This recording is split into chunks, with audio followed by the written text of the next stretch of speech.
নমস্কার বন্ধুরা, আমি সুন্দর সন্তোষী কিচেন রেসিপিতে আপনাদের সবাইকে স্বাগত। আজকে দেখতে পাচ্ছেন মাগুর মাছের ঝোল হবে। তো চলুন দেখে নিই।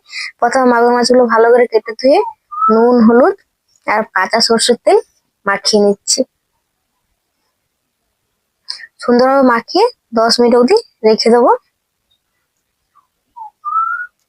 দেখুন, এদিকে কড়াই বসিয়ে দিয়েছি। এবার কড়াইয়ের মধ্যে সরষের তেল দিয়ে দেবো, দিয়ে ভালো করে একটু ঝাঁকিয়ে নিচ্ছি। এরপর এক এক করে সব মাছগুলো ছেড়ে দেবো।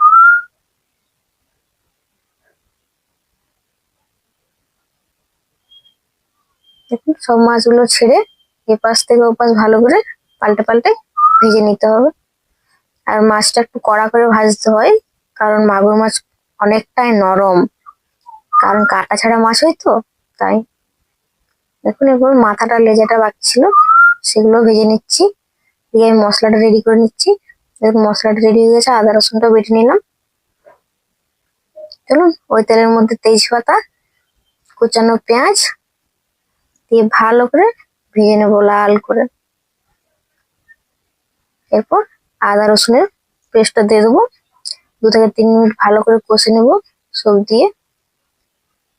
দিয়ে দিচ্ছি নুন। এরপর বেটে রাখা মশলা, তার সাথে হলুদ।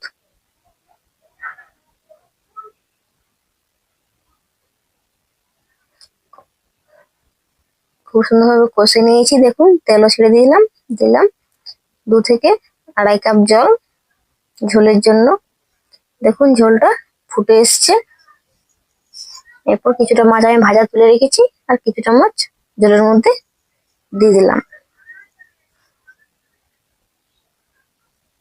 এবার 1 থেকে 2 মিনিট ভালো করে ফুটিয়ে দিয়ে দিলাম গরম মশলা। নাড়িয়ে চাড়িয়ে দিয়ে দেবো ধনেপাতা কুচি। এরপর আমি নামিয়ে নেবো। তো আজকে ভিডিওটা কেমন লেগেছে নিশ্চয়ই সবাই জানাবেন, আর কে কোথা থেকে দেখছেন এটাও জানিও। সবাইকে অসংখ্য ধন্যবাদ এই অবধি দেখার জন্য।